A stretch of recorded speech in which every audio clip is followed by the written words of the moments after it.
Hello friend, welcome back my channel.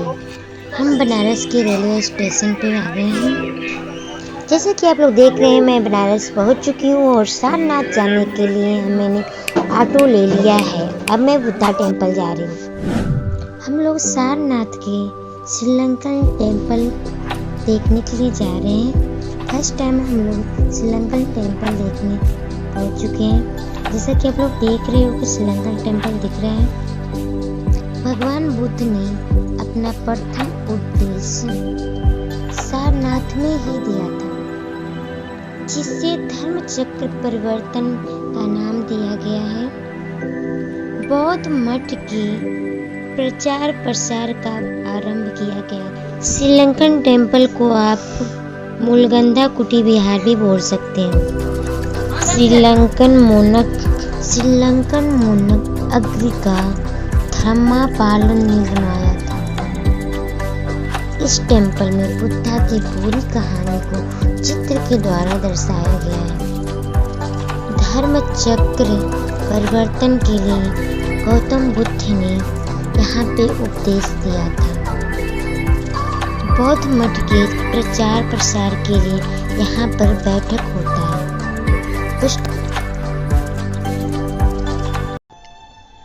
Sri Lankan मंदिर पे ही बैठक होती है। यहाँ पे दूर दूर से लोग आते हैं बैठक के लिए।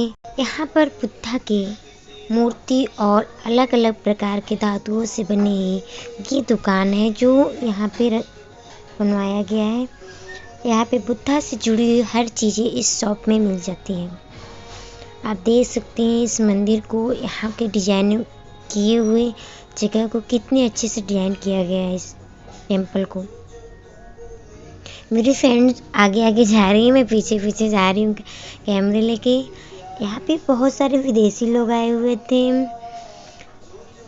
परिक्रमा करने के लिए। यहाँ पर बहुत सारे एयर व्हील बनाया गया है जिसे घुमा के हम लोग परिक्रमा करते हैं। ये बोध वृक्ष के नीचे बुद्धा धर्म के बारे में उपदेश दे रहे हैं। बुद्धा से जुड़ी हुई अलग अलग भाषाओं में यहाँ पे कहानी लिखी गई है, कैसे इस मंदिर का रचना हुआ था, क्या हुआ और इस बुद्ध वृक्ष के नीचे क्या उपदेश दिए थे। आपको यहाँ पे बहुत सारे लोग ना पिक्स लेने या फोटो वीडियो बस एक करने आए थे। हमारी फ्रेंड घूमते घूमते थक गई थी, कहाँ जाए कहाँ ना जाए समझ नहीं आ रहा था। यहाँ पे गाइड जो होते हैं ना, विदेशी लोग आए थे, दूसरे राज्य से लोग आए थे, उन्हें गाइड कर रहे थे। ये जगह ऐसे है, वो जगह ऐसे है, उसके बारे में बता रहे थे। फिर हम लोगों ने कहा चलो अब कहीं और चलते हैं। ढूंढते ढूंढते हम लोगों ने बहुत सारे जगह, एक ही जगह फिर से दोबारा हम लोग आ चुके हैं। फिर कहाँ जाएं समझ नहीं आ रहा था कि उन्हें हम लोगों ने गाइड का व्यवस्था नहीं किया था। बट लोग जहाँ जा रहे थे पीछे पीछे हम लोग भी जा रहे थे। यहाँ पे पार्क तो बहुत अच्छा था, घूमने के लिए बैठने के लिए लोग इधर उधर बैठ के बातें कर रहे थे। दाँत दिखा ये हम लोग बगल से किसी और गली में चले गए। हमें रास्ता, मेरी फ्रेंड कह रही है रास्ता इधर से नहीं है, किधर से है पता नहीं चल रहा था। जो वहाँ पे स्तूप बना हुआ था, मैं उसे ही देखने के लिए हम लोग जा रहे थे, लेकिन हम अलग अलग जगह पे पहुँच जाए थे। इस श्रीलंकन मंदिर का वो मूर्ति है जिसे हम लोग देखने के लिए गए थे। यहाँ पे दीवारों पे बहुत अच्छे से बुद्धा की जो कहानी है उसे बताया गया है। इसी मूर्ति को बैठक जब होती है तो इस मूर्ति को बाहर रखा जाता है लोगों को, आम आदमी को देखने के लिए। मंदिर में प्रवेश नहीं होता, बाहर से ही सब लोग देख के चले जाते हैं।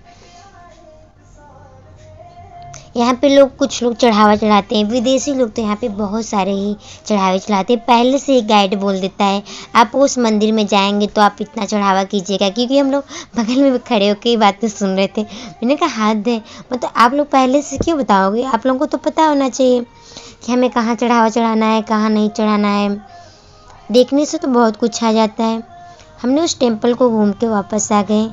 उस टेम्पल में जो जितने भी फिगर्स बनाए हुए थे वो सारे फिगर्स बुद्धा के जन्म से लेके उनके सभी शादी तक या शादी से मतलब जो सपने वो देखकर अपने राज्य से बाहर निकले थे,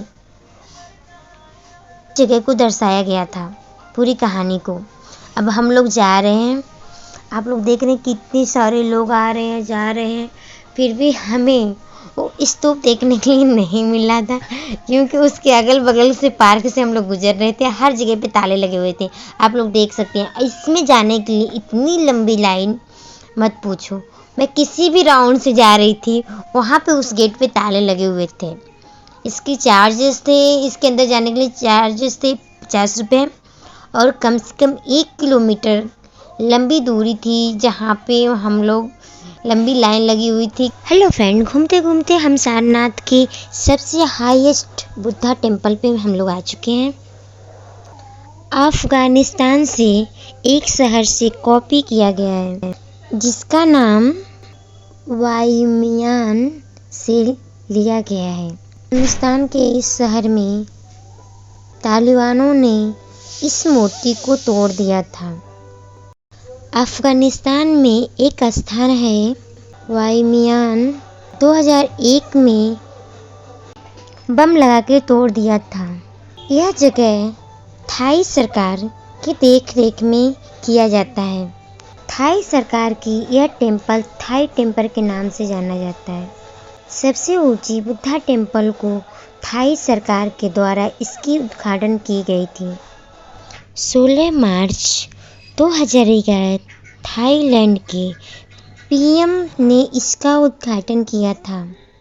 इस टेम्पल का देखरेख थाई सरकार के द्वारा किया जाता है। ये अशोक चक्र है जो हमारे झंडे में लगा हुआ रहता है। अशोक चक्र 22 जुलाई 1947 में तिरंगे के बीच में लगा हुआ यही अशोक चक्र है। थाई सरकार ने यहाँ पे बहुत ही अच्छा व्यवस्था किया है। इस टेम्पल के अगल बगल बहुत ही सुंदर फ्लावर्स, पार्क और अच्छे से गार्डन। यहाँ पे आने से यहाँ के फ्लावर्स, पार्क और अच्छे से देखकर शांति महसूस होती है। बहुत सारे कमल के फूल खिले हुए थे यहाँ पर। आप लोग दोपहर के टाइम में ना आए, क्योंकि मूर्ति सही से कैमरे में रिकॉर्ड नहीं हो पाती है।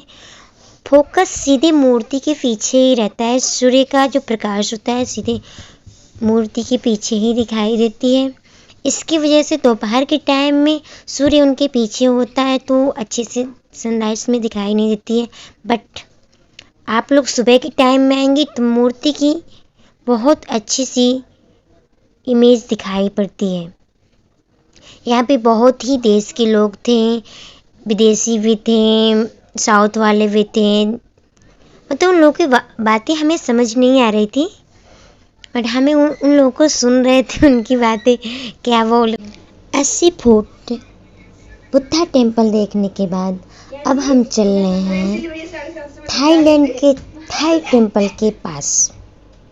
नेचुरल खूबसूरती के साथ मैं और मेरे फ्रेंड ने यहाँ पे बहुत ही मस्ती किया। यहाँ का गार्डन बहुत ही खूबसूरत है। तो हम नेचुरल खूबसूरती के साथ आगे बढ़ते हैं। जैसा कि आपको दिख रहा हो, लाफिंग बुद्धा की मूर्ति दिखाई प्रतीत हो रही है।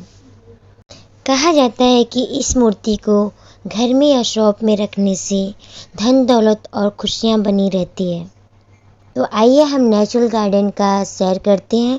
बोध वृक्ष के सामने बुद्धा की बहुत सारी मूर्तियां हैं। अब हम थाई टेम्पल में प्रवेश करने जा रहे हैं। यहाँ पे बहुत सारे विदेशी और साउथ के लोग आए हुए थे जो मेरे से बहुत सारे क्वेश्चन कर रहे थे, बट हाँ उनको हिंदी आ रही थी। थाई टेम्पल की तरफ हम लोग चल रहे हैं। यहाँ पे थाईलैंड के जो बुद्धा होते हैं उनकी मूर्ति को दर्शाया गया है। आप देख सकते हैं कि बहुत सारे लोग पिक्स वगैरह ले रहे हैं, यहाँ पे फ़ोटो खिंचा रहे हैं। हाँ, यहाँ पे फ़ोटो बहुत ही खूबसूरत सी आ रही थी, मैंने भी फ़ोटो लिया है। यहाँ पे फ़ोटो खिंचाने के लिए लाइन लगानी पड़ रही थी, एक जाओ एक आओ फ़ोटो खिंचाओ। शाम हो रही थी तो हम लोग घर जाने की तैयारी कर रहे थे। अब हमने पार्क घूमने का मूड बना लिया है। बोध वृक्ष के पास अब हम लोग जाएंगे। आप देख सकते हैं जहाँ पे बुद्ध भगवान ने अपनी धर्म के उपदेश दिया है। सारी मूर्तियों का अलग अलग अर्थ है।